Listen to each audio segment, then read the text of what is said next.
DC. Nah, sebenarnya kalau kita lihat berbicara tentang motor, gitu, motor itu adalah bagian dari mesin-mesin listrik ya. Mesin-mesin listrik, ada motor listrik, ada generator gitu ya. Ada juga nanti yang namanya transformator gitu ya. Mungkin bagian-bagian ini sudah ada sebagian dibicarakan oleh Pak Ferdi ya dalam materi perkuliahannya. Nah, di pertemuan yang ketujuh ini saya melanjutkan dari materi pertemuan kita di minggu keenam yaitu tentang motor. Sekarang hari ini kita akan berbicara tentang motor AC. Kemarin sudah bicara tentang motor DC. Apa sih motor DC gitu ya? Nah, masing-masing ini sudah ada, sudah hadir masing-masing eh, penanggung jawab kelas PK-nya. Nanti tolong dicatat ya siapa yang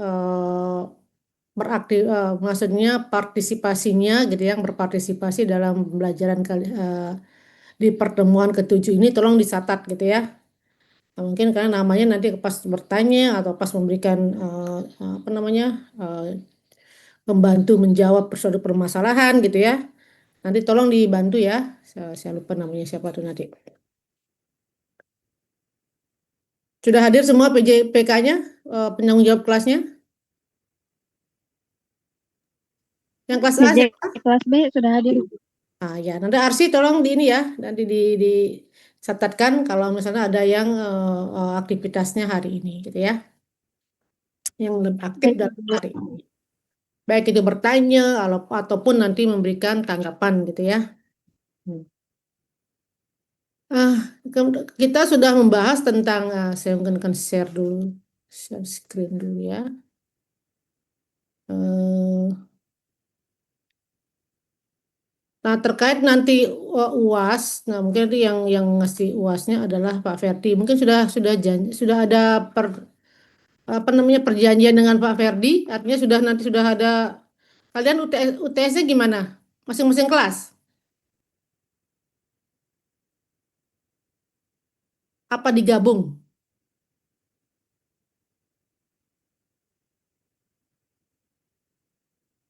Halo? Sepertinya masing-masing kelas, Bu, sesuai jam Jam jam kelas mengajar ya? masing-masing. Iya, Oke. Bu. Oke. Nanti Pak Ferdi yang akan memberikan ini ya. Saya ini akan menambahkan materinya saja gitu ya. Baik, kita sudah terlihat share screen saya. Sudah, Bu. Oke. Ya, Bu, sudah. Udah. Nah, baik. Iya, Apa Bu. namanya? Nah, ini kita berbicara tentang hari ini kita berbicara tentang motor AC. Nah, motor DC, bagaimana prinsip kerja motor DC itu sebenarnya itu juga apa namanya? Hanya di apa namanya? Di bagaimana motor itu berputar gitu ya atau timbulnya torsi di situ ya di dalam motor listrik yaitu kemarin kita berbicara bahwa jika ada arus yang mengalir gitu ya, kemudian dilewati oleh medan magnet yang berubah-ubah gitu ya. Berarti kalau kita lihat masih kita aturan tangan kanan gitu ya.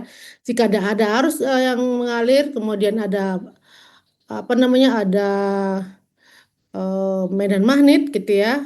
Nah, kemudian maka akan muncul gaya Lorentz gitu ya. Di mana besarnya gaya Lorentz itu adalah BIL.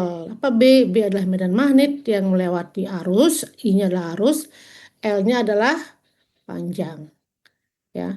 Sehingga kalau kita lihat itu adalah berapa panjang dari penghantar itu. Nah, gaya Lorentz ini gitu ya, ini adalah itulah yang tadi bagaimana prinsipnya bahwa eh, dari medan magnet tadi, kemudian ada gaya, kemudian berdasarkan magnet yang eh, jika dia utara bertemu dengan yang sejenis dengan utara, maka dia akan tolak menolak gitu ya.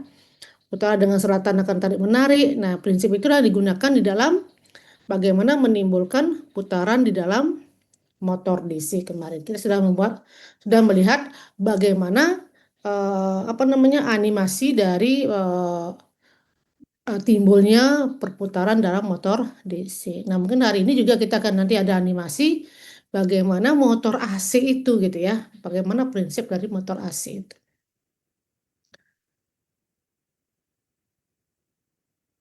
Nah, sebenarnya motor AC kita lihat adalah ada motor AC satu fasa, kemudian ada yang tiga fasa, ada yang motor listrik AC sinkron gitu ya. Ada asinkron dan sinkron. Asinkron itu artinya induksi ya, tidak sinkron. Berarti namanya asinkron berarti kecepatannya tidak sinkron. Artinya nanti akan muncul slip di situ gitu ya. Apa itu slip nanti kita akan bahas.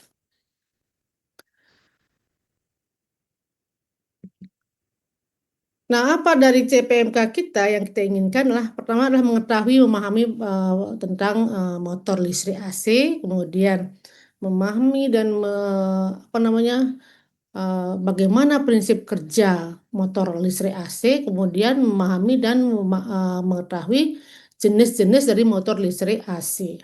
Nah, kita punya yang namanya listrik satu fasa dan listrik tiga fas atau bisa juga multifasa gitu ya. Ada yang tahu apa itu listrik satu fasa? Bedanya listrik satu fasa dengan tiga fasa?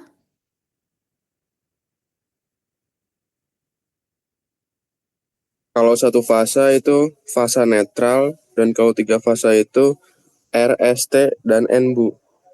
Oke. Itu dari eh, eh, fasanya ya, yang satu fasa ada satu fasanya, yang kalau tiga fas ada tiga fasanya. Mungkin ada yang lain lagi dari sudut pandang yang berbeda? Ya boleh, mau Bu. Silakan. Menurut saya Bu, kalau satu fase itu dia tegangannya lebih rendah Bu. Kalau yang tiga fase dia tegangannya lebih tinggi Bu. Tiga fasa lebih tinggi. Sekarang tegangan apanya? Di fasa itu ada tegangan apa saja? Eh, Kalau itu saya nggak bisa jawab Bu, maaf Bu. Oke, oke, nggak apa-apa. Jadi benar yang satu fasa pasti fasa tegangannya lebih rendah dibandingkan dengan tegangan antar fasa gitu ya. Tadi ada namanya tegangan fase, berarti fasa netral, ada tegangan antar fasa, berarti fasa R dengan S jadi antara dengan S dengan T itu RST itu masing-masing mempunyai tegangan gitu ya. Nah, kalau kita lihat ada lagi mungkin yang lain yang mau ikut apa namanya berdiskusi. Nah, kalau kita lihat tegangan atau fasa yang satu fase dengan tiga fasa, secara fisis kalau kita lihat, jadi yang satu fase benar tadi, hanya fasa dengan netral gitu ya, satu fase dengan netral. Kalau yang tiga fasa itu macam-macam. Ada hanya tiga fase tiga kawat gitu ya, ada tiga fasa empat kawat. Kalau tiga fasa tiga kawat, artinya fasa itu tidak pakai netral, hanya RST. Jika tiga fasa gitu ya, tapi empat kawat, maka fasenya adalah RST dan netral. Nanti ini bisa terhubung bintang gitu ya. Artinya RST itu di ujungnya bertemu kemudian dinetralkan gitu ya. Ketemu dengan netralnya gitu ya. Nah, itu atau kalau tadi yang tiga fase yang tidak ada netralnya maka dia bisa dihubung delta gitu ya, bintang gitu ya. Nah, itu nanti kita akan sebenarnya selanjutnya nanti akan atau mungkin kalian sudah diperkenalkan dengan sumber satu fasa, sumber tiga fasa. Nah, itu juga sama dengan seperti itu. Nah, kalau sumber satu fase gitu ya, RS fasa gitu ya. Kalau fase satu fasa gitu, dia hanya misalnya kita lihat dalam gelombang nanti gelombang tegangannya yaitu adalah satu saja gitu ya. Nah, kalau tiga fasa antara RST gitu, beda tegangannya adalah 120 derajat gitu ya.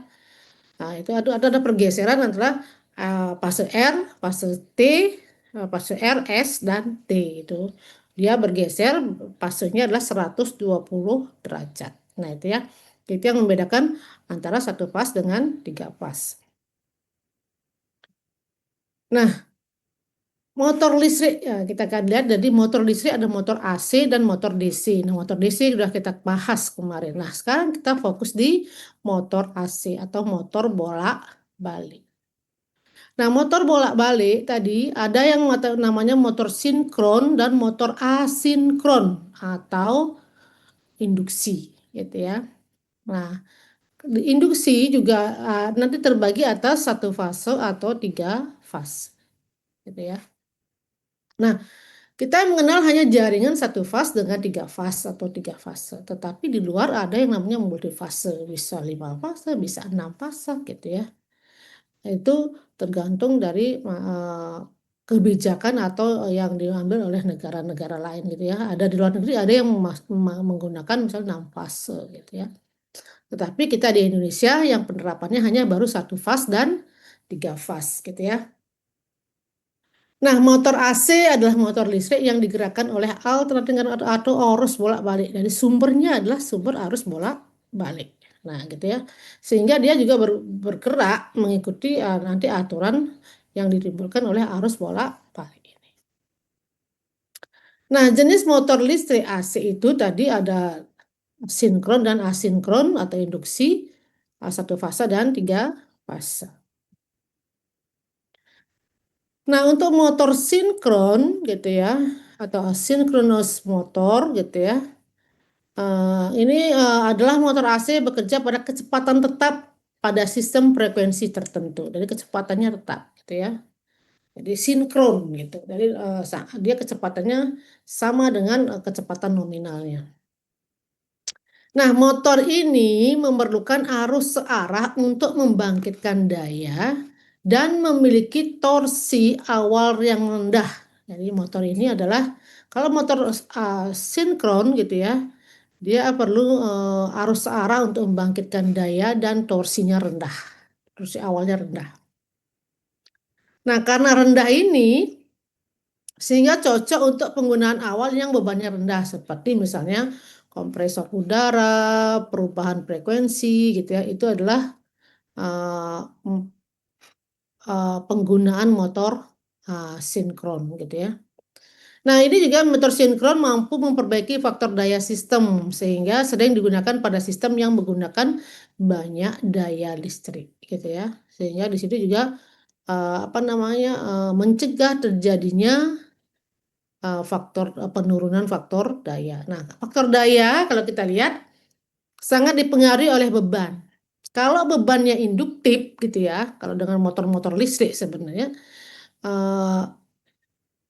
apa yang terjadi pada sistem. Nah, jadi jika kita motor-motor listrik ini adalah motor beban induktif gitu ya, sehingga menghasilkan daya reaktifnya gitu ya. Nah, daya reaktif ini itu adalah yang bisa menimbulkan perputaran itu, torsi itu. Nah, jika daya reaktif itu diambil dari sistem begitu besar oleh motor, apa yang terjadi? Maka faktor daya akan menurun gitu ya. Di situ akan muncul penurunan faktor daya. Nah, itulah perlunya misalnya kalau motor asinkron gitu ya, kemudian di paralel atau dioperasikan gitu ya, dioperasikan nanti berbarengan dengan motor sinkron gitu ya, bukan berarti di paralel, bukan, tapi di sistem itu juga ada beban motor sinkron. Nah, itu juga bisa meningkatkan faktor daya gitu ya, yang diakibatkan tadi adanya motor asinkron. Nah, sama dengan sebagian motor gitu ya, apa sih komponen-komponen dari motor gitu ya, sinkron gitu ya? Pertama adalah rotor pasti. Rotor adalah kita lihat kemudian ada stator. Rotor bagian bergerak, statornya bagian yang diam gitu ya.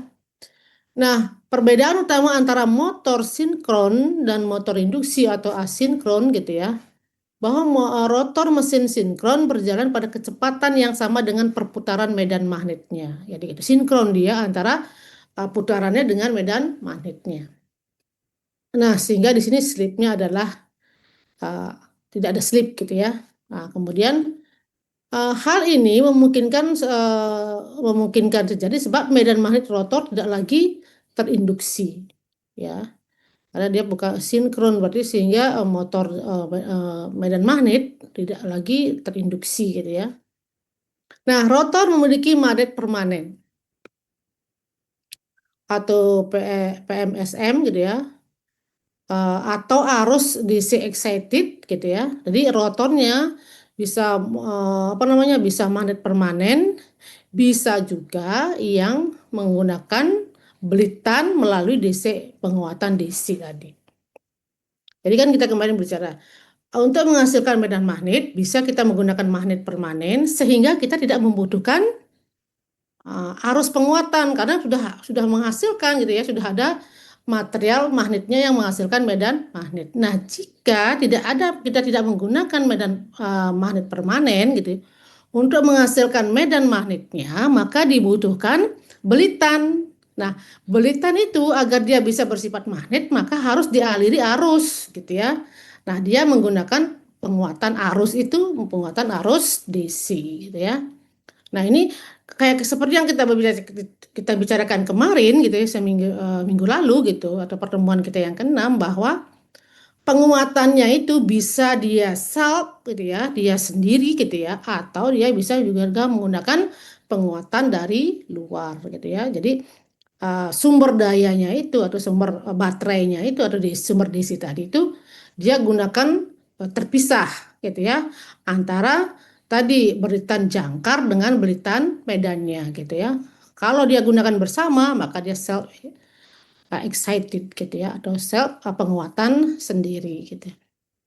Nah, ini yang dipaksa untuk mengunci pada posisi tertentu bila dihadapkan dengan medan magnet lainnya. Nah, stator, di rotor gitu ya, dari rotor itu kalau motor sinkron maka kecepatannya akan sama dengan perputaran medan magnet gitu ya. Kemudian apa yang menyebabkan motor itu berputar, yaitu karena medan magnetnya juga berputar gitu ya. Nah, stator kalau kita lihat menghasilkan medan magnet putar yang sebanding dengan frekuensi yang dipasok dari sistem. Nah, ini juga stator tadi menghasilkan juga medan magnet putar yang sebanding dengan frekuensi tadi, gitu ya. Frekuensi atau putaran dari apa itu frekuensi tadi? Nah, itu frekuensi adalah sama dengan apa namanya, hubungannya dengan kecepatan putaran gitu ya. Nah, pada umumnya kalau kita lihat prinsip motor sinkron gitu ya, belitan medan terdapat pada rotornya, kemudian belitan jangkar terdapat pada statornya. Jadi ada belitan medannya yang menghasilkan medan magnet itu ada di rotor, gitu ya. Belitan jangkar atau yang nanti mendapatkan ada armaturnya atau IA-nya atau yang muncul medan induksinya ada bukan ada medan apa namanya GGL-nya gitu ya, akan muncul di belitan jangkar. Nah, pada motor sinkron, suplai listriknya harus bolak-balik membangkitkan fluksi medan putar stator yang namanya adalah BS atau kita lambangkan dengan BS gitu ya. Kemudian suplai listrik searah tadi yang tadi adalah ini adalah membangkitkan motor medan rotor gitu ya. Yang DC-nya besarnya adalah atau dilambangkan dengan BR.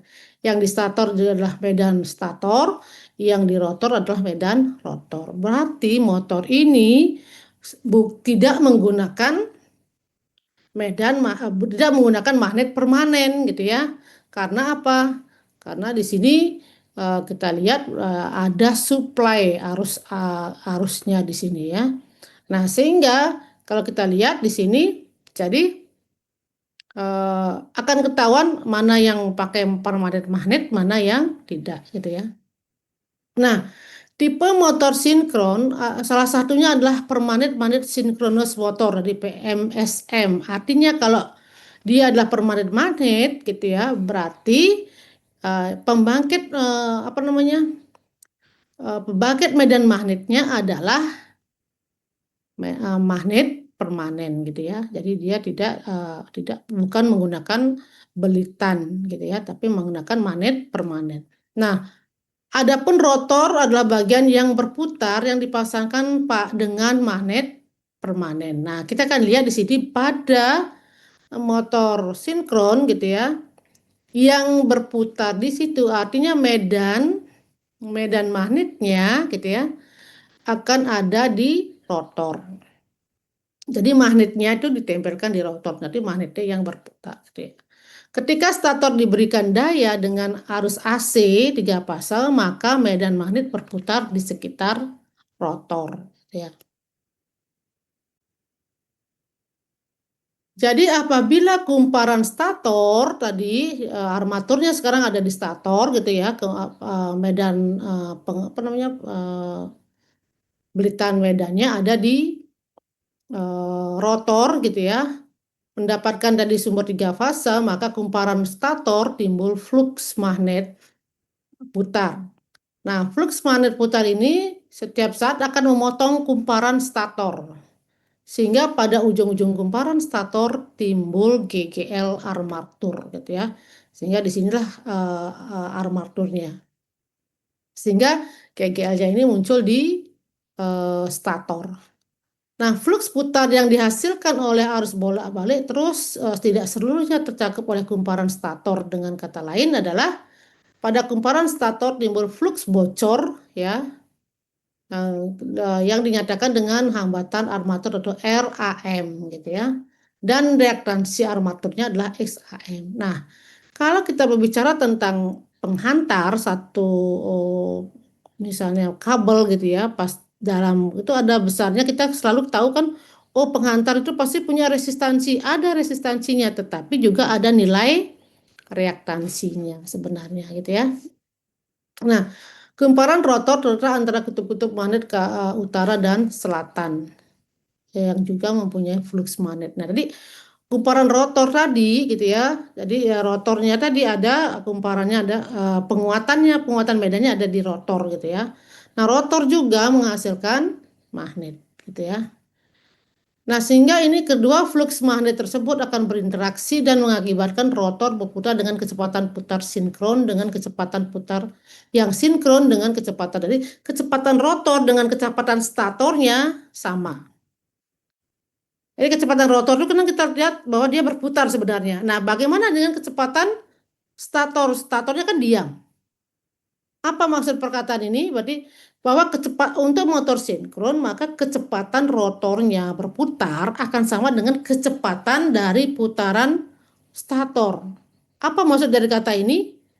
Padahal statornya kan diam, nggak bisa bergerak. Yang bisa bergerak itu hanya rotor yang berputar.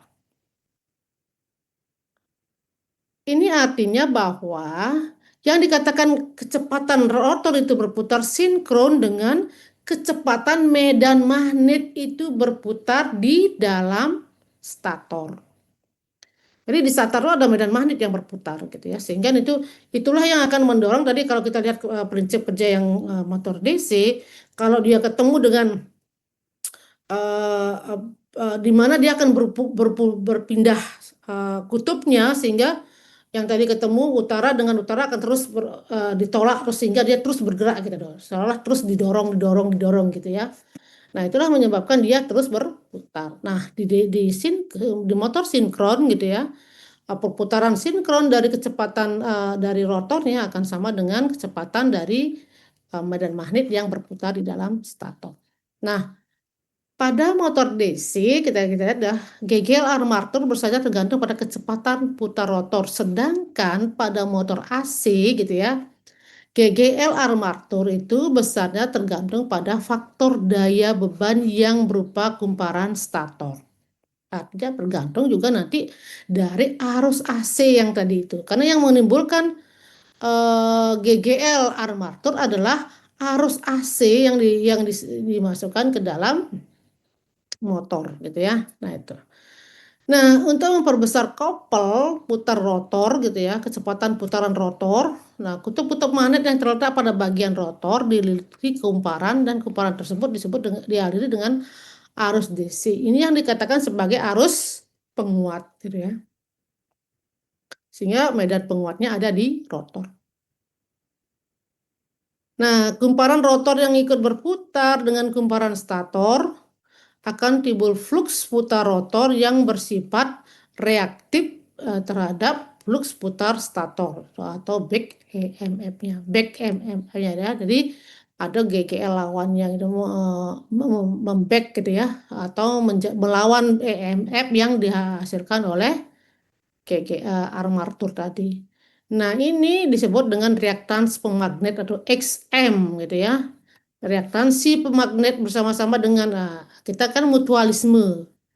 Jadi kita akan punya ada namanya X reaktansi mutualisme. Jadi reaktansi yang eh, apa namanya bersama-sama gitu ya, mutual antara pemagnet ya dengan reaktansi armatur. Ya, ada ini yang ini adalah pemagnetnya atau kemudian ini adalah armaturnya XAM, kemudian ada yang disebut dengan reaktansi motor sinkron, yaitu reaktansi X sinkron motor, gitu ya. Nah, ini adalah apa namanya lambang atau kita simbol-simbol yang kita gunakan seperti itu ya. Nah, kita bisa lihat begini ya, aturannya. Pada motor AC sinkron ini, gitu ya. Nah, ini kita akan lihat ini adalah sumbernya, kemudian ini ada belitan, belitan yang ada di, kalau kita lihat ini adalah ini adalah di apa namanya di stator. Ini adalah bagaimana belitan stator. Ini kita punya belitan stator. Nah, untuk menghasilkan energi medan di stator, maka di sini adalah ada sumber arus tadi ya masuk. Nah, sehingga di sini di armaturnya itu muncul GGL sebesar ERAM gitu ya. Nah, kemudian kita lihat di bagian rotor, di bagian rotornya ini adalah ada belitan. Nah, di rotor kita kan ada belitan. Nah, untuk menghasilkan medan magnet di belitan, maka kita butuh sumber DC di situ. Ini yang dikatakan sebagai sumber penguatan I-nya di sini ya. IF-nya ini. Nah, tentunya besarnya medan magnet yang ada di rotor itu sangat dipengaruhi oleh besarnya arus yang membangkitkannya. Besarnya arus yang membangkitkannya sangat dipengaruhi oleh besarnya tegangan DC. Gitu ya. Nah, itu. Sehingga ini bisa kita atur nih, kita mau besarkan misalnya medannya gitu ya. Maka kita bisa mengatur tegangan masukannya gitu ya, atau sumbernya kita atur. Nah, dari persamaan ini, kalau kita lihat dari persamaan rangkaian listriknya, maka kita lihat adalah berapa sih besar tegangan di sini, di sisi ini. Tegangan ini akan sama dengan tegangan yang ada di sini, gitu ya. Ditambah tegangan yang ada di sini. Ya, kita lihat di loop di stator seperti ini. Nah, sekarang kita lihat di sini. V sama dengan, kalau di sini adalah I load-nya atau I bebannya akan sama dengan I armaturnya atau I jangkarnya di sini ya. Karena kita lihat di sini harus mengalir seperti ini ke sini. Di loop yang ada di sini sebelah kiri ya, di stator. Sehingga berapa? Tegangannya akan sama dengan IA, karena IA sama dengan IA, IAM. Jadi V sama dengan, sesuai dengan rumus KVL ya, tegangan Kirchhoff gitu ya. Kita akan lihat bahwa sigma pada apa namanya loop tertutup, maka sigma V-nya akan sama dengan 0 gitu ya. Sehingga di sini V sama dengan gitu ya. IAM dikalikan dengan XM ditambah dengan IAM dikalikan dengan RAM ditambah dengan EAM gitu ya. Apa itu IAM? Nah, IAM itu adalah arus armatur tadi atau arus jangkar gitu ya. Kalau kalian mendengar, kalau membaca misalnya literatur ada arus jangkar ya inilah nama dengan arus armaturnya. Nah, kemudian XM, XSM gitu. Apa ini XSM? Ini adalah tadi sudah dikatakan adalah apa namanya impedansi dari uh, sinkron motornya gitu ya. Kemudian ini RAM apa? Berarti resistansi dari armaturnya. Kemudian ini adalah GGL armaturnya. Nah, itu. Ini tegangan yang kerja dari sini adalah seperti itu. Nah, kemudian bagaimana yang di sini misalnya IF-nya berapa? IF-nya akan sama dengan V di sini dibagi dengan RF gitu ya. Itu persamaannya. Nah, kalau kita lihat berapa sih besarnya EAM ini atau E yang dihasilkan atau GGL lawannya ini berapa besarnya gitu ya. Nah, E sendiri akan sama dengan omega dikalikan dengan N dikalikan dengan flux dikalikan dengan KW gitu ya. Apa saja itu omega? Omega adalah kecepatan putaran, yaitu 2VF gitu ya. Dikalikan dengan N, N-nya besar apa? Jumlah lilitan masing-masing belitan fase per fasenya. Nah, ini kalau misalnya satu fase ya satu fase, kalau tiga fase maka dia akan ada tiga apa namanya? Belitannya ada tiga, tiga buah gitu ya, fase R, S, dan T tadi. Nah, sehingga kita lihat berapa sih GGL maksimumnya, maka sama dengan omega dikalikan dengan N dikalikan dengan flux gitu ya, dikalikan dengan KW. Omeganya adalah kecepatan putarannya, putaran apa namanya sudut putarnya. Kemudian yang besarnya ada 2 VF gitu ya, omega itu 2 VF. Kemudian N itu adalah jumlah lilitan masing-masing belitan per fase ya, belitan fasa gitu ya.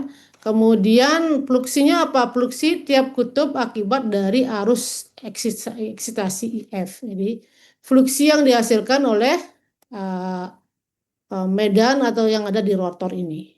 Ya, ini sangat dipengaruhi oleh IF tadi. Makanya kalau kita ingin medannya lebih besar, maka IF-nya lebih besar. Untuk dapat IF-nya lebih besar, maka tegangan penguatannya juga harus lebih besar, gitu ya.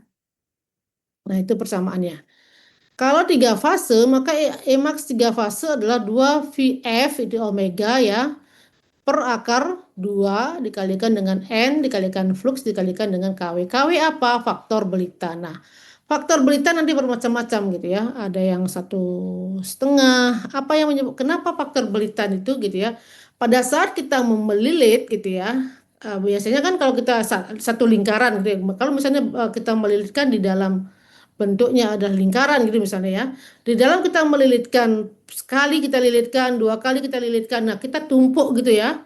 Nah, kita kalau kita itu tarik gitu ininya adalah kita tidak bisa untuk menghitung panjangnya, maka tidak bisa kita pakai lingkaran dari lingkaran dari inti besi itu gitu ya. Kenapa? Karena pada saat kita melilit gitu ya, melilit sekali gitu ya, kita tidak lurus, dia kan belikannya pasti akan menyimpang atau menyamping gitu ya. Atau nanti kita menumpuknya lagi. Nah, itu akan muncul faktor belitan gitu ya. Bahwa panjangnya nanti dari kabel yang kita gunakan tidak misalnya kita ngomongkan kalau kita lilitan apa namanya lingkaran dari apa namanya besi yang kita lilit misalnya adalah misalnya apa namanya 1 meter kelilingnya gitu ya.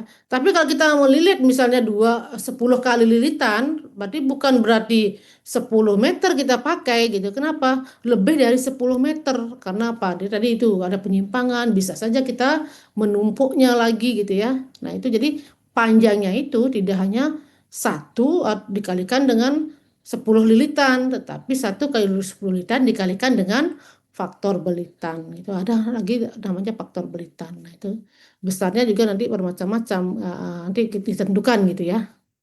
Lebih dari satu biasanya. Nah, kita berbicara tentang bagaimana bisa terjadinya perputaran motor gitu ya. Nah, tadi kita berbicara bahwa di sini yang ini adalah stator gitu ya. Ini adalah rotornya, ini yang berputar.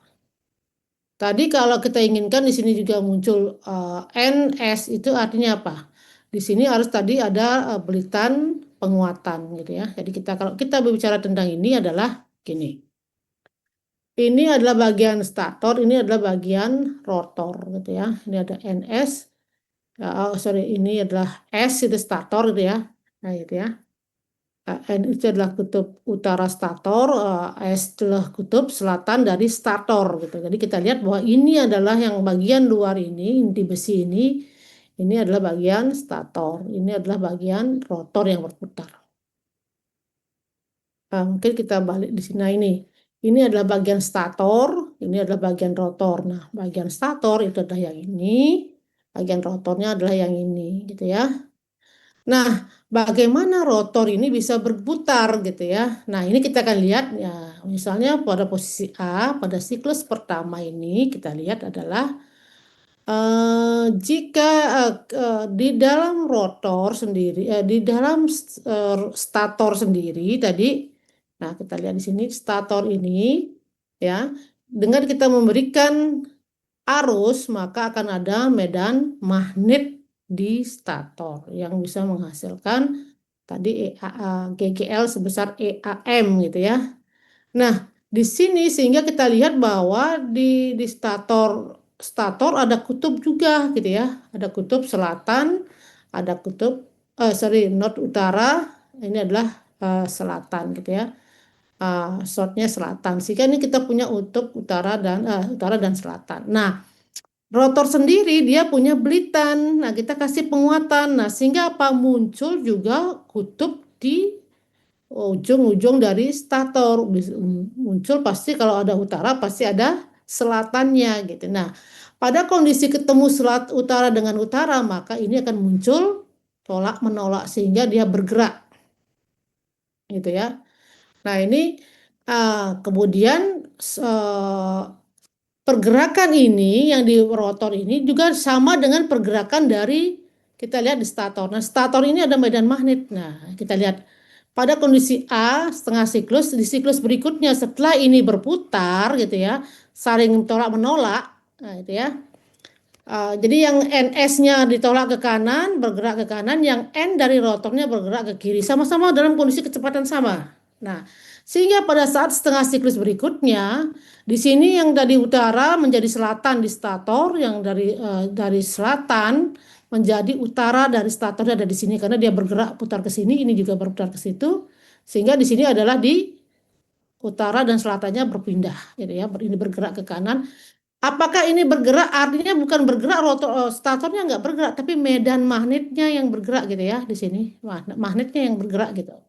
Sehingga di sini selatannya stator, di sini menjadi utaranya stator. Nah, tadi rotor tadi yang bergerak sehingga ini kita lihat dia di ke kanan ini kan bergerak ke kiri. Nah, pada kondisi nanti ketemu apa namanya? Nah, ini kan di sini kan tadi selatannya utaranya ada di sini, maka akan berpindah menjadi di bawah. Nah, sehingga ini kalau dia berputar ke sini, dia ketemu lagi apa namanya? Utara dengan utara. Apa yang terjadi? Dia didorong kembali gitu ya. Akhirnya diputar lagi, didorong lagi gitu ya. Nah, sehingga ini akan terus berputar. Statornya berputar, rotornya juga berputar. Seperti itu. Ya. Sehingga ini menjadi bagaimana muncul ini kan kalau kita lihat ini kan utaranya menjadi selatan, selatan menjadi utara.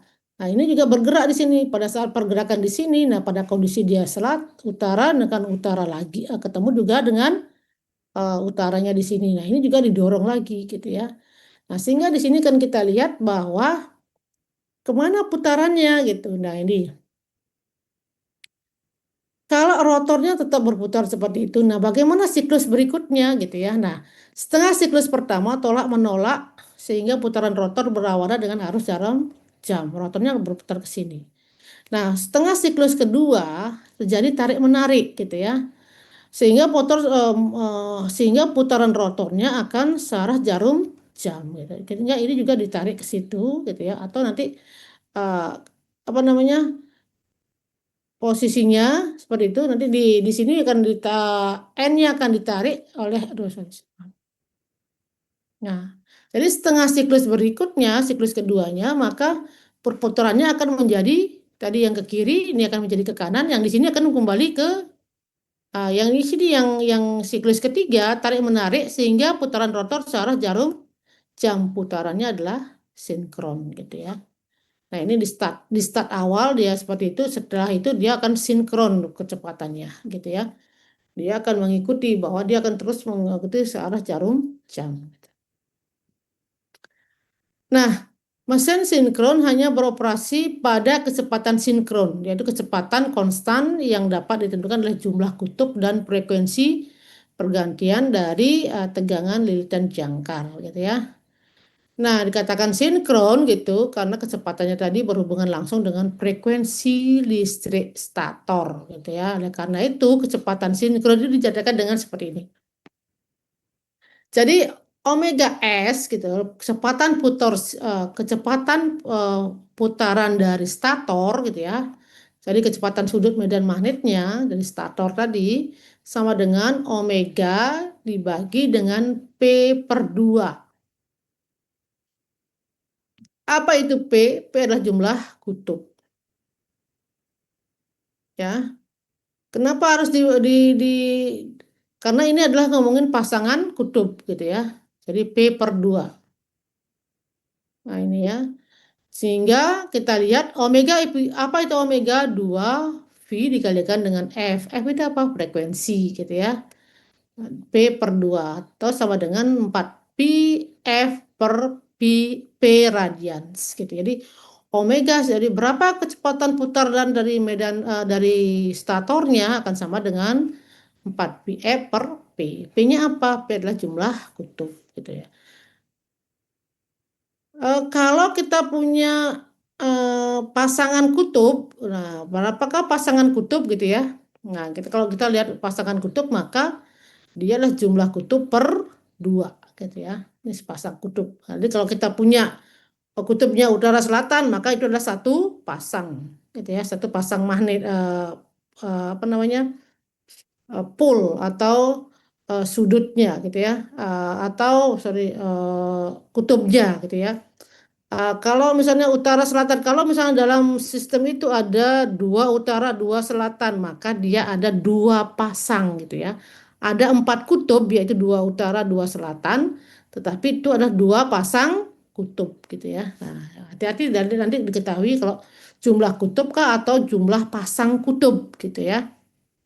Nah, itu juga akan menjadi bisa dikatakan P per 2, berarti itu adalah pasang kutub gitu. Ini adalah omega sinkron, omega pada statornya akan sama dengan omega ada putarannya per pasang kutub. Itu jadinya jumlah kutub dibagi dengan 2 gitu ya. Karena kan pasangannya kan 2, utara dengan selatan gitu ya. Nah, berapa besar putaran sinkronnya gitu ya? NS-nya berapa gitu ya? Nah, sinkronnya itu adalah 120 F per P, RPM. Berapakah F? Frekuensi adalah, sehingga frekuensinya adalah NS dikalikan dengan P dibagi dengan 120 gitu ya. Sehingga omeganya adalah P per 2 dikalikan dengan omega M, kemudian atau uh, tetanya adalah P per 2 dikalikan teta maksimum. Apa itu teta? Itu adalah pengukuran elektriknya, kemudian teta M adalah pengukuran secara mekaniknya gitu ya. Nah, itu secara listrik dan secara mekanik gitu. Apa tuh listrik? Berarti kita lihat adalah medannya gitu ya. Mekaniknya bagaimana ya? Mekanik putaran mekaniknya kita lihat itu apa namanya rotor itu berputar. Tapi yang elektrik kita kan nggak bisa melihat karena itu adalah medan magnet yang berputar gitu ya. Tidak kelihatan barangnya, tetapi kalau yang mekanik kita kelihatan bahwa rotornya berputar. Nah, kita lihat adalah ada beberapa contoh. Ini adalah kecepatan gitu ya, kecepatan sinkron, kecepatan motor sinkron gitu ya. Dalam apa namanya?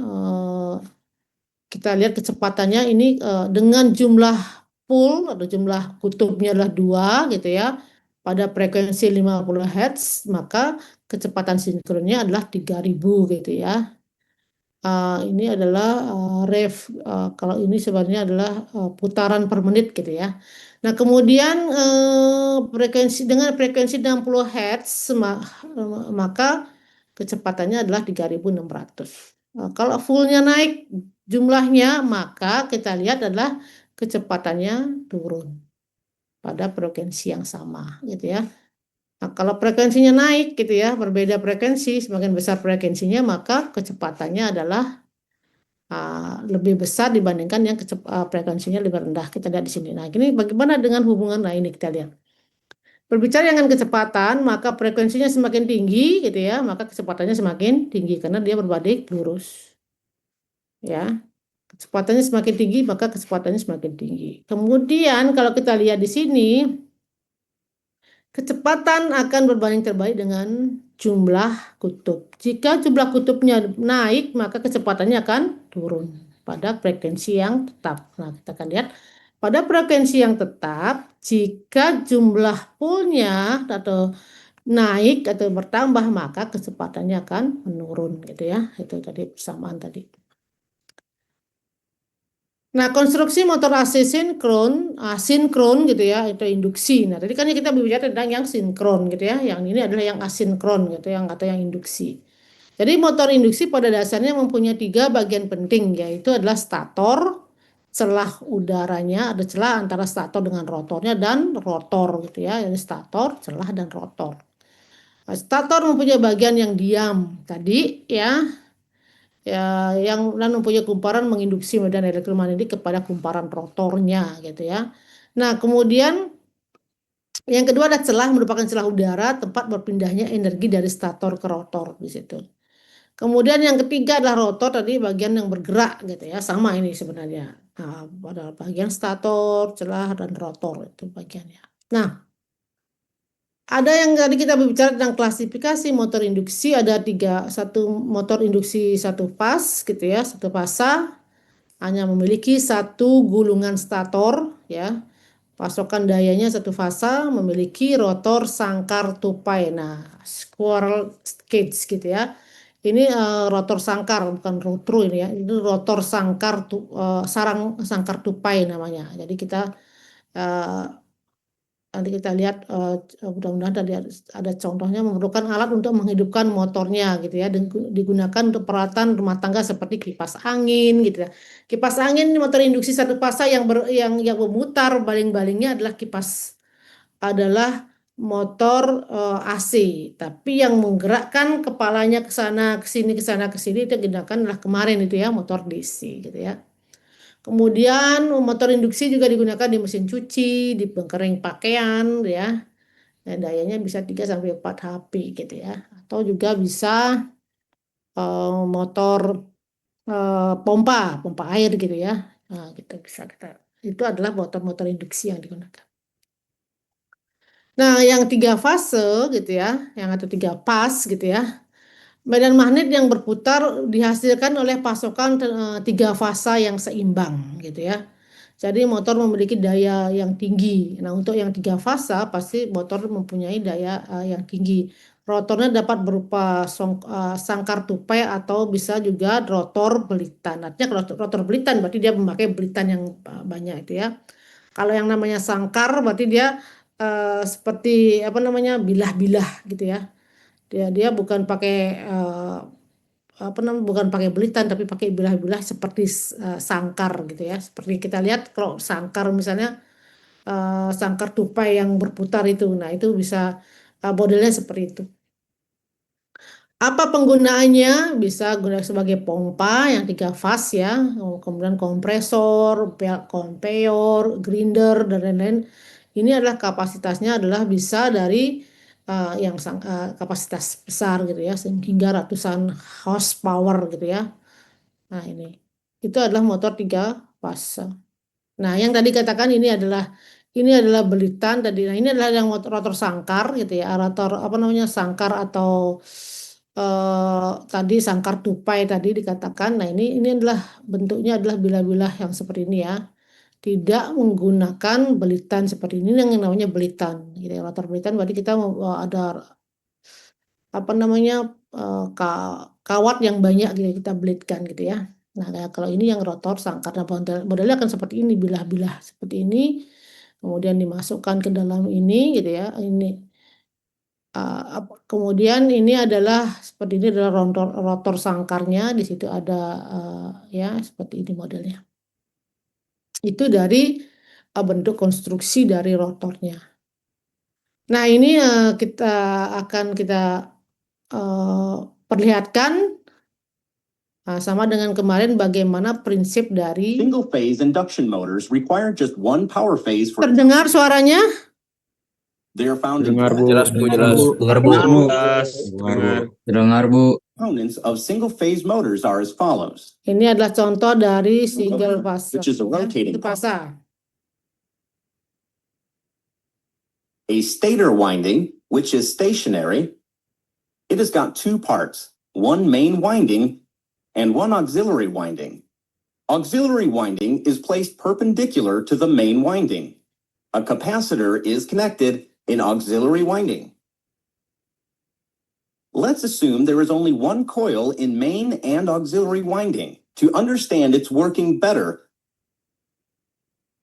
assume no current is flowing through auxiliary winding. AC current passing through main winding will produce a fluctuating magnetic field.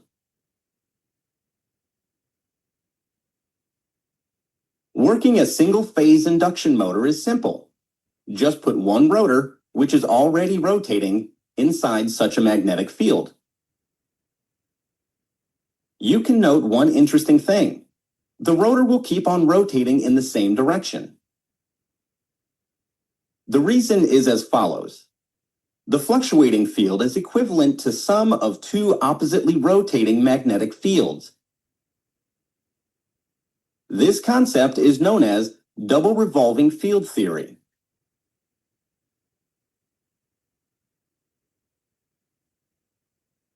Effect of rotating magnetic field on rotor is interesting. Since magnetic field is varying, electricity is induced in rotor bars due to electromagnetic induction. So here is a situation of current carrying bars are immersed in magnetic field. This will produce a force according to Lorentz law, so rotor will start rotating. But here we have got two such oppositely rotating magnetic fields, so torques produced by them will be equal and opposite. Net effect will be zero torque on rotor. So rotor won't start, it will simply buzz. But if we can somehow give this rotor an initial rotation, one torque will be greater than other. There will be a net torque in same direction of initial rotation. As a result, the loop will keep on rotating in the same direction. This is the way single-phase induction motors work. But one big problem remains: how to provide such an initial rotation. Nikola Tesla, a famous Yugoslav inventor, suggested one ingenious solution to this problem. If we can cancel any of the rotating fields, we will be able to start the motor. The auxiliary winding cum capacitor arrangement is used exactly for this purpose. Auxiliary winding also produces two oppositely revolving magnetic fields. One of them will cancel RMF of main winding and the other will get added up. Resultant will be a single magnetic field which revolves under specific speed. Such a magnetic field can give starting torque to the rotor, or the motor will self-start. After the rotor has attained a specific speed, even if you cut the auxiliary winding, it will keep on rotating as explained earlier. This cutting action is done through a centrifugal switch.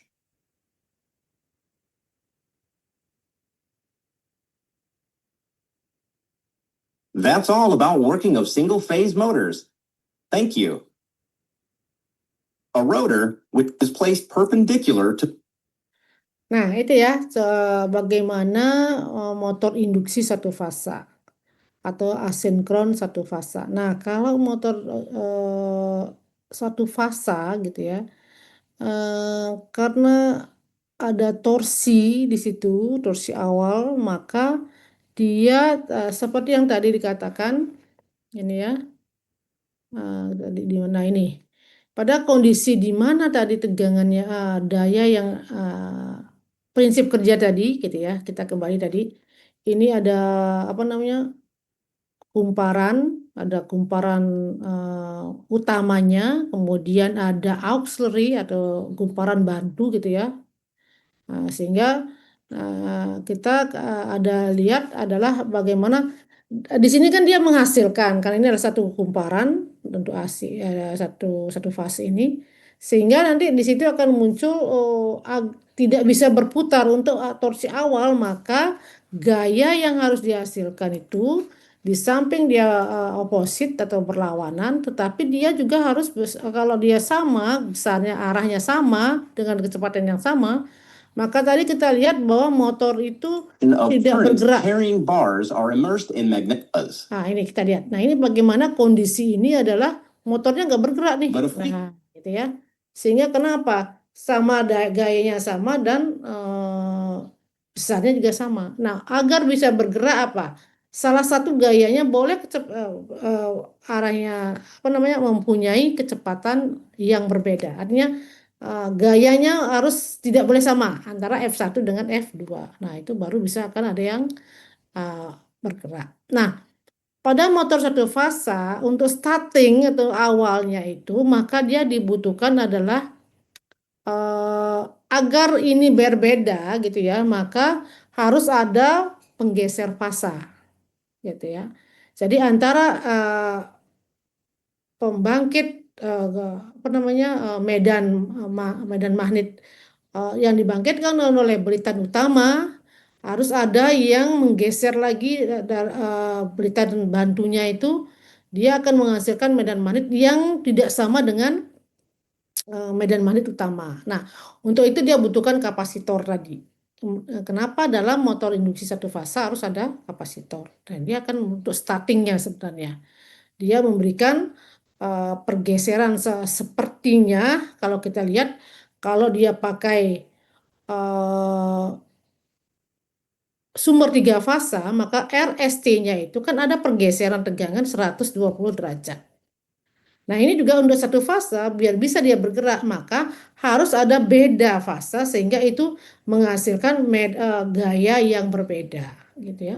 Gayanya berbeda atau sehingga itu akan menjadi apa namanya membuat dia akan bisa berputar gitu ya. Nah, itu prinsip tadi. Nah, itulah pentingnya. Nah, kita lihat di sini. This is the way single-phase induction motors work. There will be a net torque in same direction of Nah, initial ini rotation. untuk As bisa a result, the berputar. loop will keep on rotating in the same direction. This is the way single-phase induction motors work.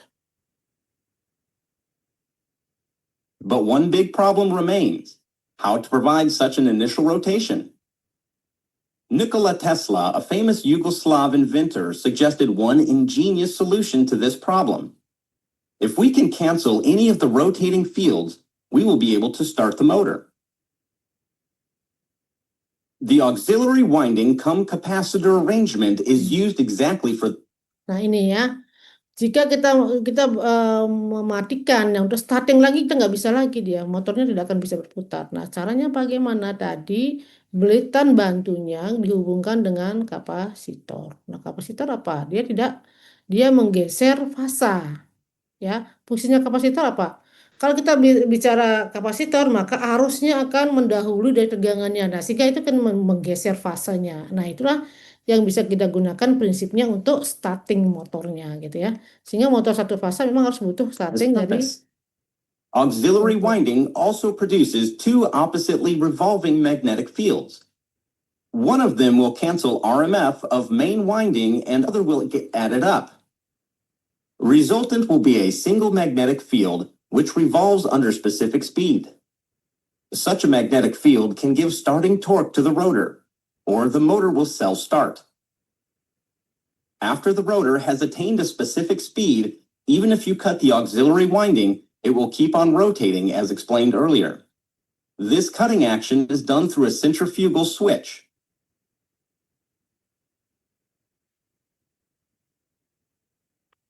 Oke, gitu ya. Selanjutnya. That's all.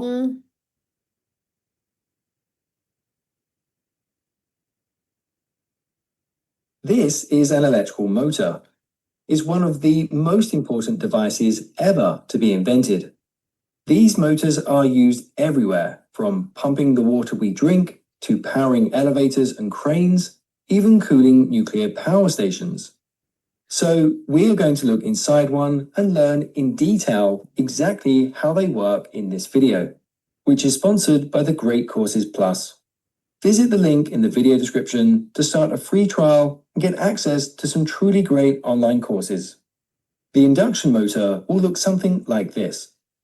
They turn electrical energy into mechanical energy, which we can use to drive pumps, fans, compressors, gears, pulleys, etc. Almost all the parts are held inside the main housing. At the front, we find the shaft. This is the part that rotates, and we can connect things like pumps, gears, and pulleys to this to do work for us. At the back, we find the fan and a protective cover. The fan is connected to the shaft, and so it rotates whenever the motor operates. That's because the induction motor can produce a lot of heat when in operation. So the fan blows ambient air over the casing to cool it down. If the induction motor became too hot, the insulation of the internal electrical coils will melt.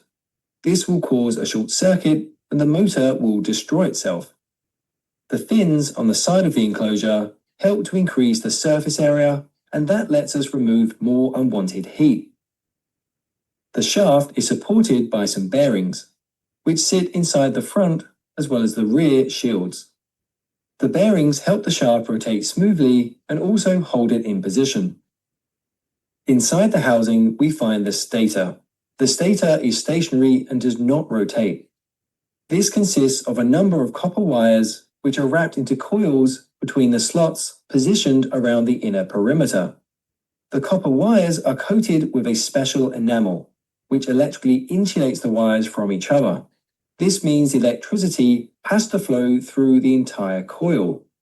Otherwise, it would take the shortest path possible, and we'll see why that's important a little later in this video. Now, this is a three-phase induction motor. So we have three separated sets of coils in the stator. The ends of each set will connect with the terminals within the electrical terminal box. We will also see how these are connected a little later in this video. When connected to the electrical supply, the stator generates a rotating electromagnetic field. Connected to the shaft is the rotor. In this case, it's a squirrel cage type rotor. It's called a squirrel cage because it has two end rings which are connected by some bars, and these will all rotate together. This design is similar to a small cage or an exercise wheel used by a pet hamster or even a squirrel. The squirrel cage is fitted with a number of laminated steel sheets. These sheets will help concentrate the magnetic field into the bars. Sheets are used instead of a solid piece of metal, as this improves the efficiency by reducing the size of the eddy currents in the rotor. When the rotor is placed inside the stator, and the stator is connected to an electrical power supply, the rotor will begin to rotate. So, how does this work? When electricity passes through a wire, an electromagnetic field is generated around the wire.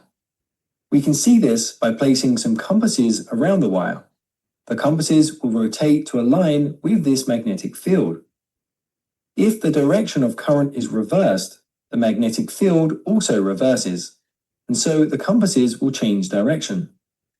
The magnetic field of the wire is pulling and pushing the compass dials. Just like if we slide two bar magnets towards each other, they will either be attracted or repelled. We can even use one magnet to rotate another. Or we could also rotate the magnet by changing the intensity of the magnetic field around it.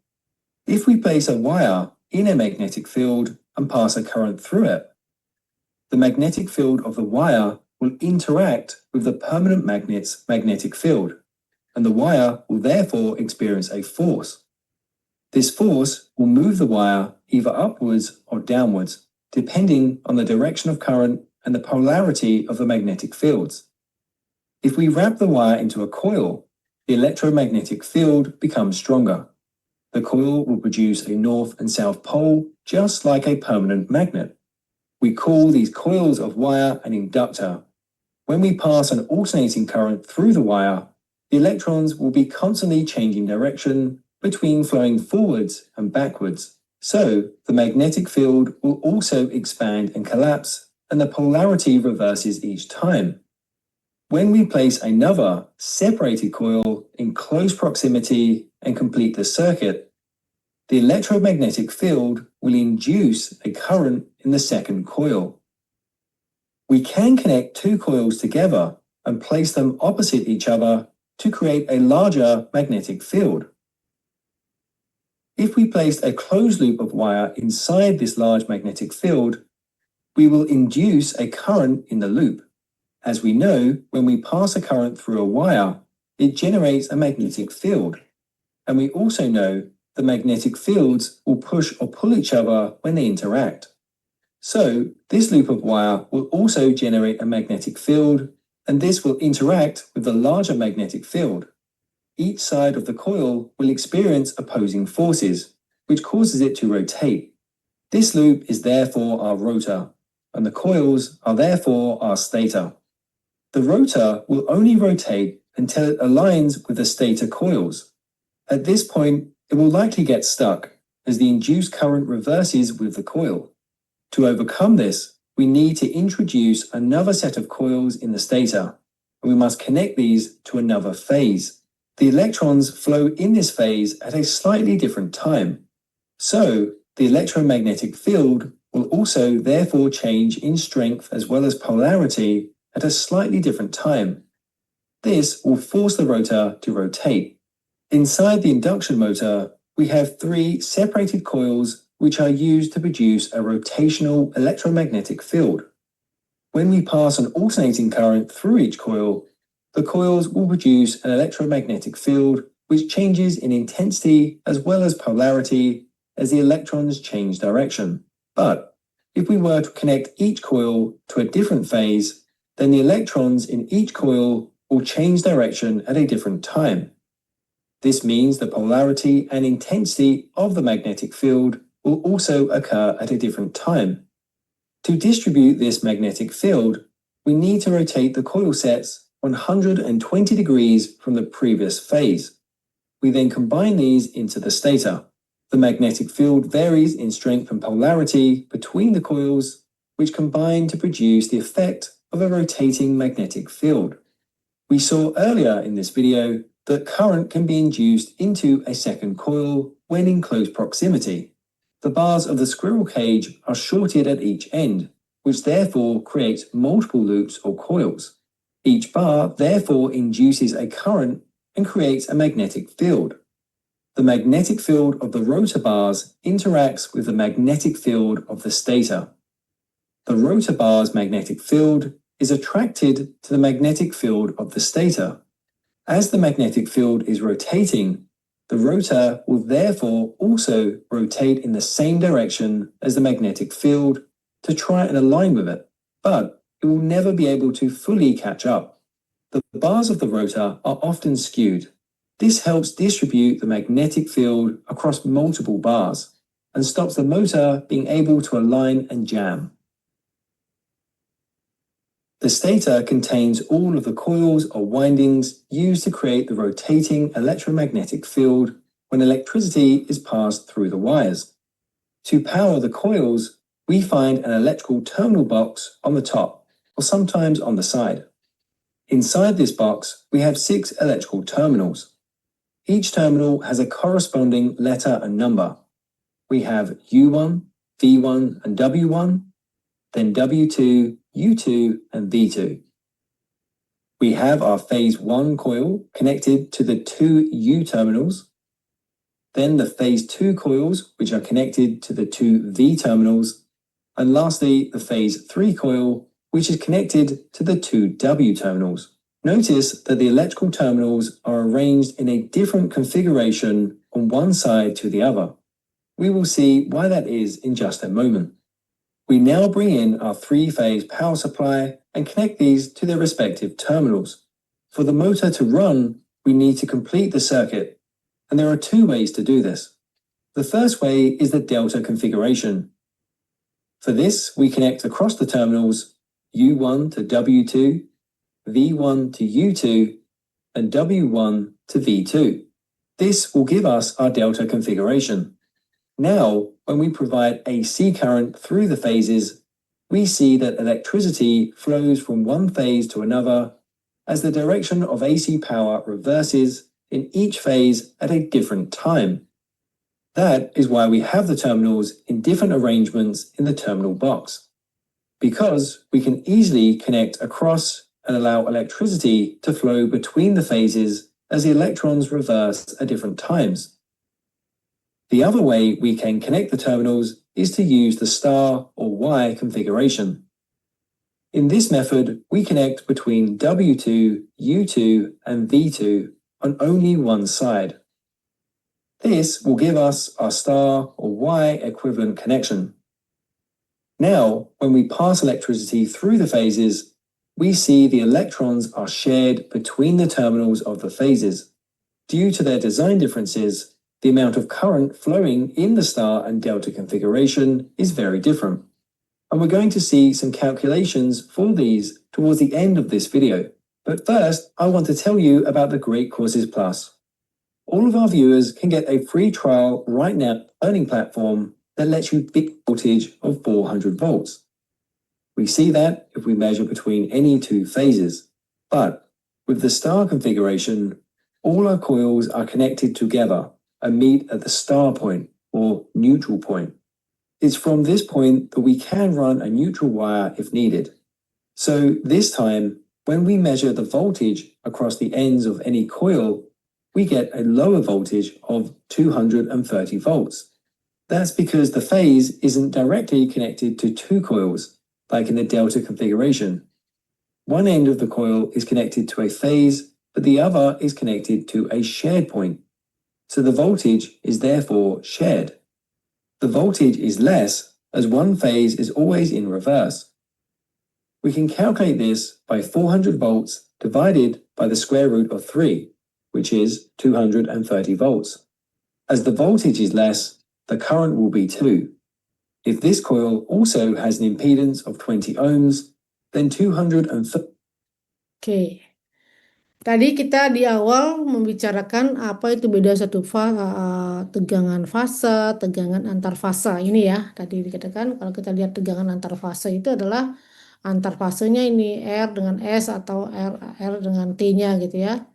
Itu misalnya ini adalah 400 atau kalau kita 380 sebenarnya. Kalau ininya adalah 220 karena ini tegangan fasenya, berarti kalau tegangan fase adalah fase dengan netralnya gitu ya tadi itu besarnya adalah 230 maka tegangan fase antar fasenya adalah 400. Apa yang membedakan adalah akar 3 tadi ya.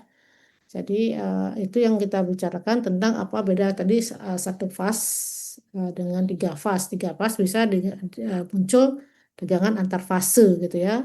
Bisa juga tegangan fase ke netralnya gitu. Nah itu ya tadi sehingga kita kalau di motor sinkron AC sinkron 3 fase gitu ya. Nah tadi kita ngomongin tadi motor AC sinkron 1 fase maka kemudian ini adalah motor AC sinkron 3 fase. Sama dengan tadi maka belitannya ada 3 gitu ya. Ini adalah yang fase A, fase B, fase C atau RST gitu ya belitannya. Kemudian ini adalah penguatannya satu saja gitu ya. Ada di mana besarnya penguatan di sini kita bisa atur dengan menggunakan rheostat di sini. Artinya besarnya IF ini kita bisa atur. Kalau kita ingin arusnya besar maka R-nya kecil. Jika ingin kecil arusnya kecil maka R-nya di sini di setting besar gitu ya. Jadi di sini adalah berapakah tegangannya di sini? Nah, tegangannya di sini akan sama dengan EA atau kalau PA adalah EA ditambahkan dengan IA dikalikan dengan RA plus CX. Nah, di sini di motor AC gitu ya. Motor AC itu muncul adalah XS-nya gitu. XS-nya akan muncul, JXS-nya ya. Sehingga ini kita kalau berbicara dengan variabel AC, maka tidak hanya R resistansi saja, tapi impedansinya akan muncul. Karena apa? Impedansi dipengaruhi oleh frekuensi gitu ya.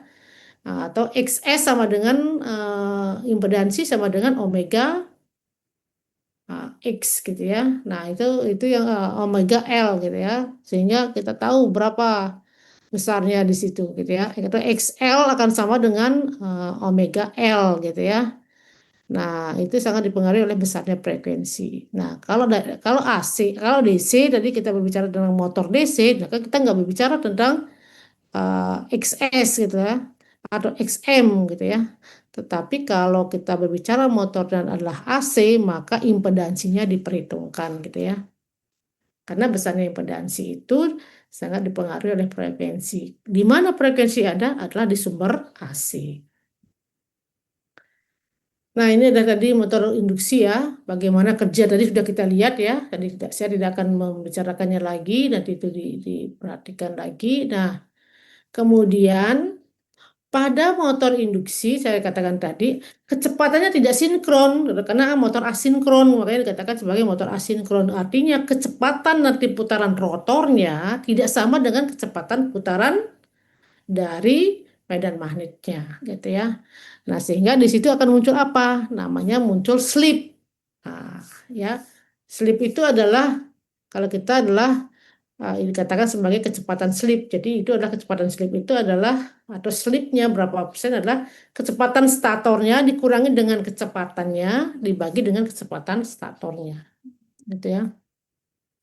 Tadi kalau motor sinkronnya, jika itu adalah motor sinkron, maka tidak punya slip atau slipnya sama dengan 0. Karena apa? NS-nya sama dengan N tadi. Gitu ya. Nah, kalau motornya motor induksi, maka slipnya dalam keadaan diam, kalau keadaan diam berarti N-nya sama dengan 0, maka NS dibagi dengan NS sama dengan 1. Gitu. Nah, pada kondisi dia bergerak, maka akan muncul slip. Berapa besarnya? Berapa N statornya dikurangi dengan N dibagi dengan N statornya.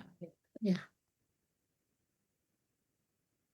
Ini adalah N rotornya. Kalau berdiam kan rotornya yang 0, berarti kan N-nya sama dengan 0. Gitu. Ini N stator dikurangi dengan N rotor dibagi dengan N statornya. Itu yang sehingga yang membedakan antara motor sinkron dengan motor induksi adalah muncul slip pada motor induksi. Karena apa? Di situ kecepatan rotor tidak sama dengan kecepatan statornya.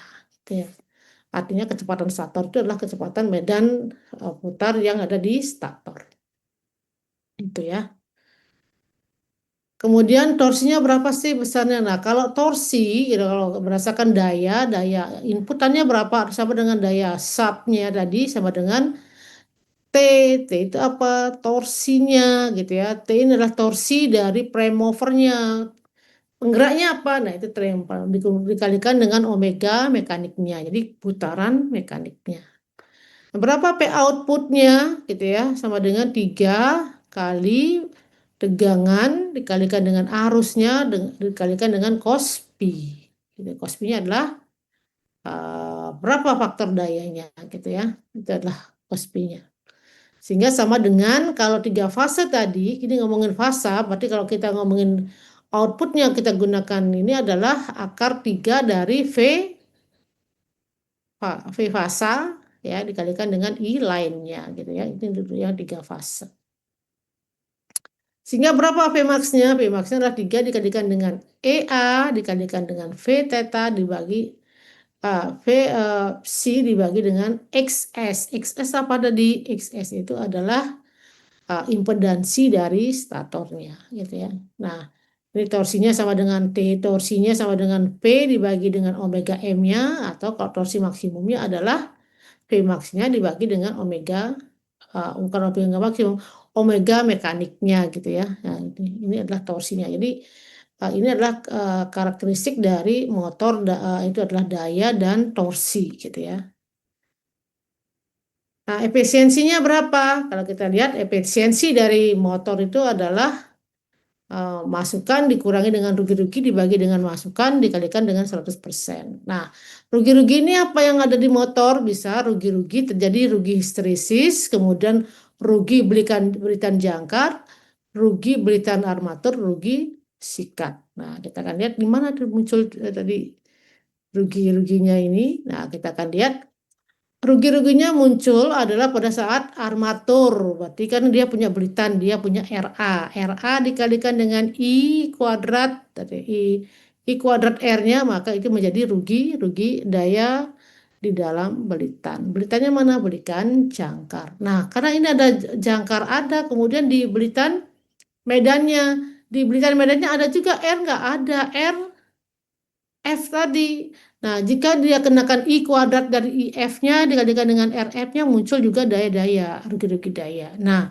kemudian pada saat tadi putaran tadi, kalau kita menggunakan yang sikat, sikatnya juga menjadi memunculkan rugi-rugi. Sehingga kita lihat bahwa rugi-rugi yang muncul di dalam eh, putaran motor gitu ya, ada rugi histeresis. Di mana terjadinya rugi histeresis? Ada yang bisa bantu saya? Kalau rugi-rugi ini kita belitan jangkar, rugi-rugi belitan jangkar berarti rugi-rugi ini ada di belitan armatur tadi atau jangkar tadi. Kemudian rugi-rugi rugi-rugi belitan jangkar itu kebalik ya, belitan jangkar atau di belitan medan gitu ya. Nah itu di belitan medan muncul karena ada RA. Kemudian di belitan armatur juga ada karena ada RA tadi. Kalau di belitan jangkar ada RF tadi. Kemudian di sikat ada rugi-rugi sikat gitu ya. Karena kenapa rugi-rugi sikat? Karena selalu bersentuhan dengan apa namanya slip ring tadi gitu ya. Kalau kita buka pakai slip ring. Nah kemudian rugi-rugi histeresis. Kira-kira rugi-rugi histeresis terjadi di mana? Ada yang bisa bantu saya? Rugi-rugi histeresis terjadi di mana? Izin menjawab, Bu. Ya, Eh, Mungkin ini, Bu, dari energi yang berubah menjadi energi panas, Bu. ya. Di mana terjadi energi panas? Dari pergerakan si magnetiknya itu, Bu. Kan menghasilkan panas nanti dia. Ya. Ada boleh. Ada lagi yang lain mungkin?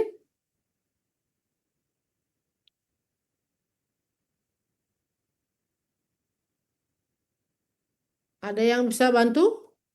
Rugi-rugi histeresis ada di mana?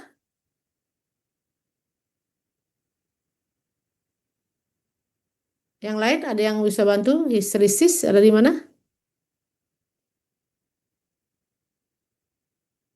Kita sudah jam berapa nih? Wah, udah lumayan ya, 8:30. Oke, sudah 1 jam setengah. Ada yang bisa bantu? Oke. Kalau nggak ada, rugi-rugi histeresis itu terjadi pada inti besi atau pada stator, ya. Stator di mana stator tadi di inti besi itu adalah tempat mengalirnya tadi adalah medan magnet tadi. Nah, inti besi kalau kita lihat, kalau dia dialiri dari medan magnet, dia posisinya seharusnya kan kalau semakin besar apa namanya arus yang dikenakan, berarti medan magnetnya semakin besar, maka dia akan mengantarkan medan magnet yang optimal gitu ya. Tetapi ada sifat dari besi histeresisnya itu, maka pada satu sisi itu ada kan titik jenuh di situ. Ada titik jenuh di dalam kemampuan dari eh, inti besi itu untuk menghantarkan medan magnet. Nah, titik itulah yang nanti akan menjadi rugi-rugi yang seharusnya tidak bisa menghantarkan, tapi dia mempunyai titik jenuh di situ. Jadi tidak bisa naik lagi medan magnet yang bisa dihantarkan gitu ya. Nah, itu akan menjadi rugi-rugi histeresis. Nah, ya itu yang bisa akibat bisa juga tadi histeresis karena panas itu ya. Jadi material itu kalau panas dia kemampuan hantarnya atau kemampuan menghantarkan medannya juga semakin kecil gitu ya. Gitu ya. Nah, itu yang apa namanya rugi-rugi akibat tadi adalah bisa rugi histerisis, rugi belitan armatur. Ini jangkar sama armatur sama ya. Jadi belitan penguat medannya gitu ya. Kemudian belitan armatur dan rugi-rugi sikat gitu. Nah, itu yang kita apa namanya kita bahas di malam hari ini. Nah, itu silakan kalau ada yang bertanya dari apa namanya penjelasan saya tadi. Silakan kalau ada yang bertanya.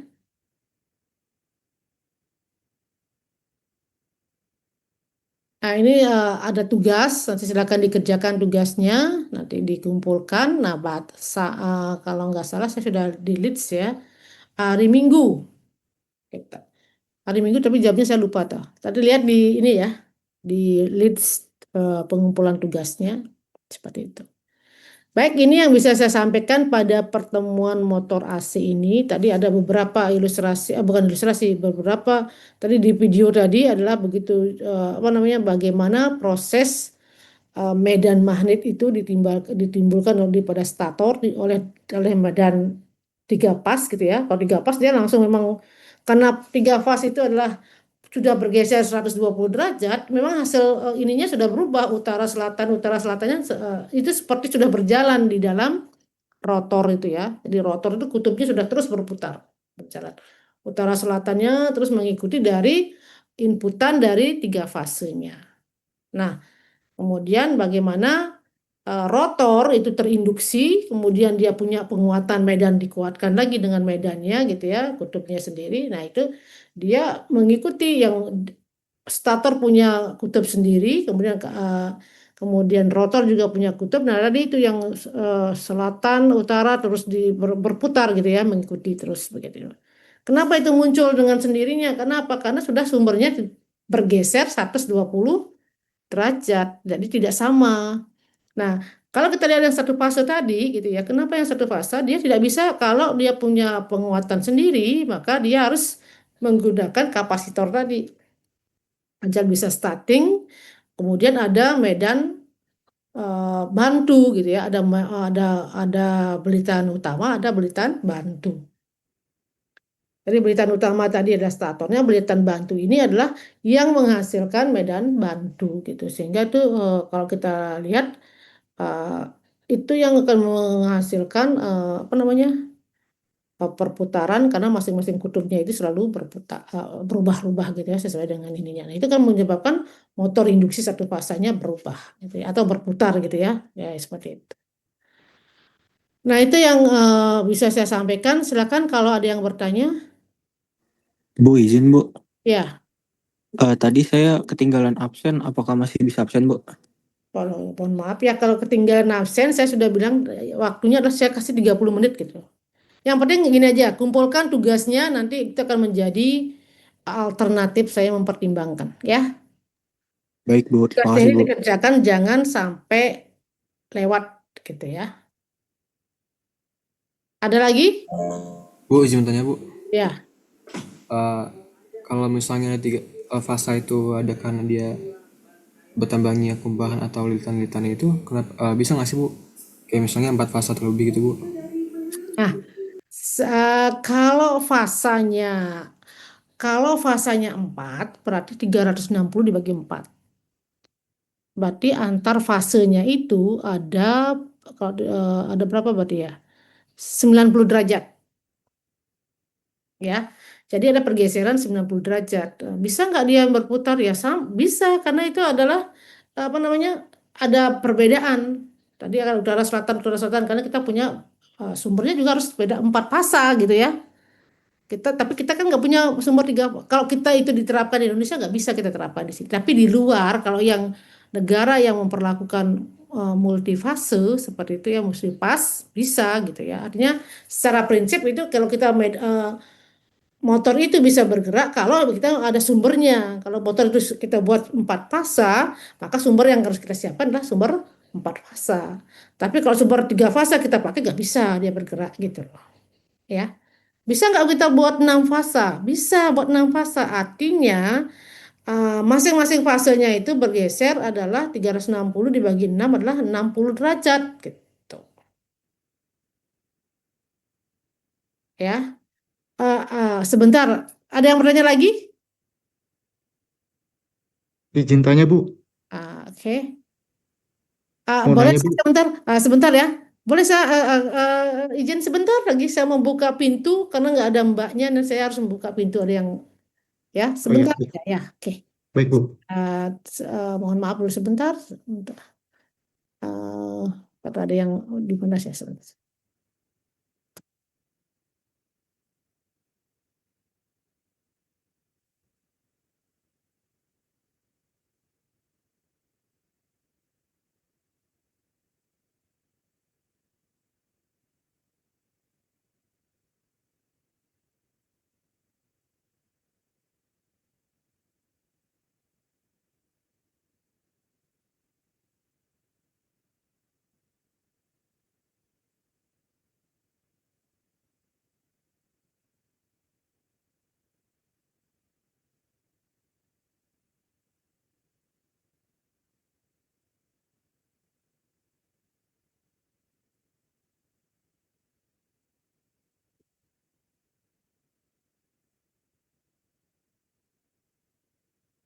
Baik, silakan. Siapa yang mau bertanya tadi? Saya perkenalkan, nama saya Danang Nur Ardianto. NIM Ya, saya 25103140881 dari kelas C. ya, Izin bertanya, Bu. ya. Rumus ideal jarak antara rotor dan stator itu bagaimana, Bu? Lalu jika terlalu dekat dan jauh itu pengaruhnya apa? Baik. Kalau kita lihat berapa jarak dekatnya gitu ya. Nah, itu tidak ada artinya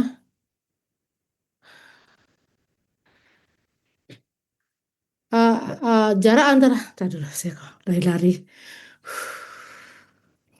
Jadi tadi kita lihat adalah kalau kita ada rotor, stator, ada celah udara.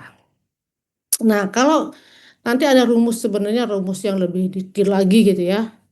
Bagaimana nanti slotnya, berapa besarnya slot gitu.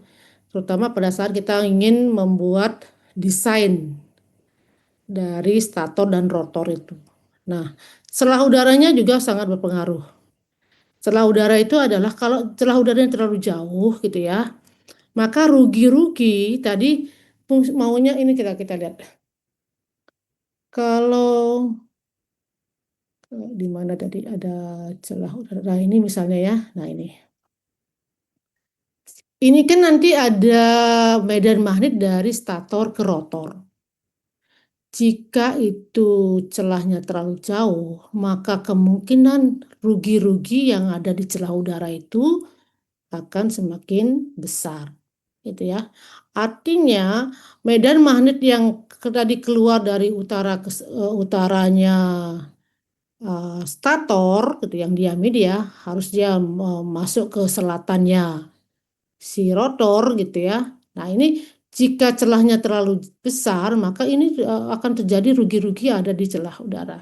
Ya, berapa optimalnya celah itu? Nah, itu berbeda-beda masing-masing dari apa namanya desain dari stator dan rotornya. Apa yang membuatnya desainnya akan berubah adalah slot-slot tadi. Karena di sini kan baru kita lihat satu pool ya. Tapi rotor tadi bisa dalam bentuk kalau kita yang rotornya mana nih? Nah, kayak gini nih.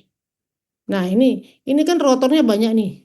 Nah, ada kalau kita lihat desainnya adalah kelihatan di sini ya. Nah, slot sama ininya nggak muncul ya di sini. Jadi kita nggak belum membahas tentang slot. Artinya di sini slot-slot itu adalah tempat untuk meletakkan belitannya ini. Nah, ini berapa besar lebarnya slot gitu ya? Berapa ininya sepatunya gitu ya. Jadi kita akan lihat nggak muncul di sini, susah gitu ya. Jadi kalau kita lihat berapa minimalnya harus 1 mili atau 0, sekian, tidak ada aturan seperti itu karena itu akan bergantung dari desainnya ya. Desain dari statornya sendiri berapa besar belitannya gitu ya.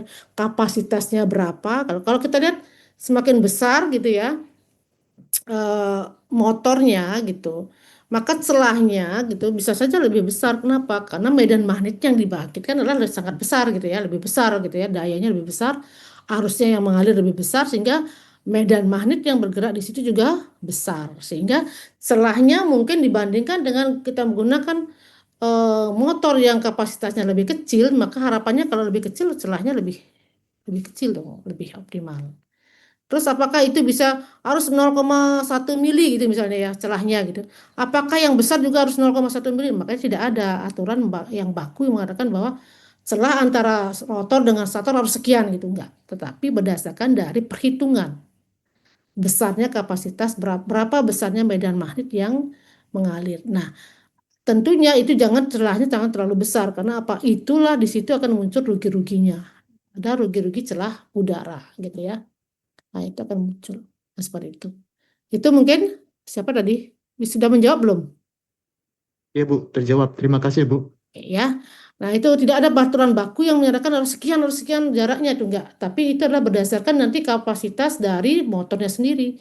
Semakin besar, bisa saja celah udaranya lebih besar gitu ya. Tapi rugi-ruginya tidak terlalu besar karena apa? Pedanya juga lebih kuat di situ sehingga apa namanya? Pancarannya pun lebih atau pedanya pun lebih kuat gitu sehingga rugi-rugi di celahnya menjadi sedikit gitu walaupun lebih besar lebih lebar celahnya dibandingkan dengan mungkin motor-motor kecil gitu ya. Nah itu tidak ada aturan baku. Nah tapi desainnya nanti ada celah udara itu harus ada pengaruhnya gitu ya, semakin besar celah udara rugi-ruginya juga akan semakin besar gitu.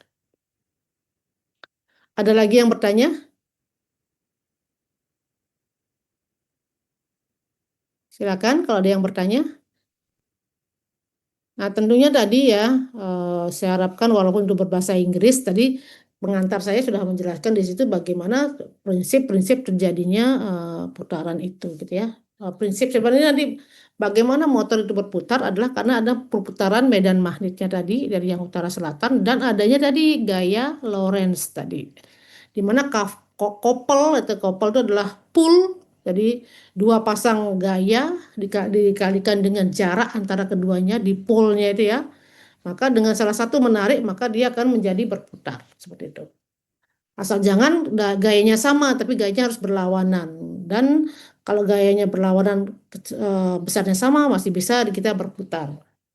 Kalau gayanya sama arahnya tapi salah satunya lebih kecil maka dia bisa berputar gitu ya. Nah, itu juga prinsip-prinsip itu juga harus dipahami bagaimana perputaran apa namanya gaya itu bisa menyebabkan perputaran gitu. Dua gaya itu kalau gayanya sama-sama besar satu arah maka dia akan tidak bisa berputar.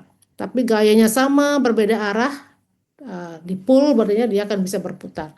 Gayanya sama tapi salah satunya lebih kecil maka dia bisa berputar. Itu ya. Silakan yang terakhir ada yang bertanya?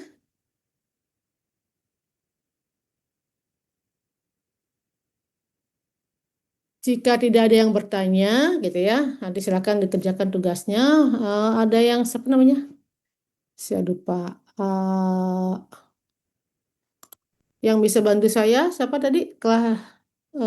Penanggung jawab kelasnya bisa bantu saya untuk foto, Bisa, Bu. mendokumentasikan. Silakan. Ya, mau Kak Ciara, Ciara. Ya, Bu. Oke, Ciara ya panggilannya. Iya. Ara, Bu. Bisa Oh, dipanggil Ara. Ara. Ya, Ara bisa bantu saya. Nanti Bisa, yang Bu. tadi ya, yang aktif tadi bisa apa namanya dikirimkan ke WA lewat saya ya. Nanti saya dokumentasikan atau saya data siapa-siapa saja yang aktif dalam perkuliahan gini ya. Silakan, Ara. 1, 2, 3.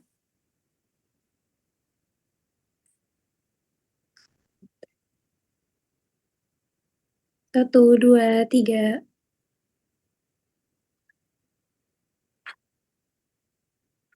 1, 2, 3.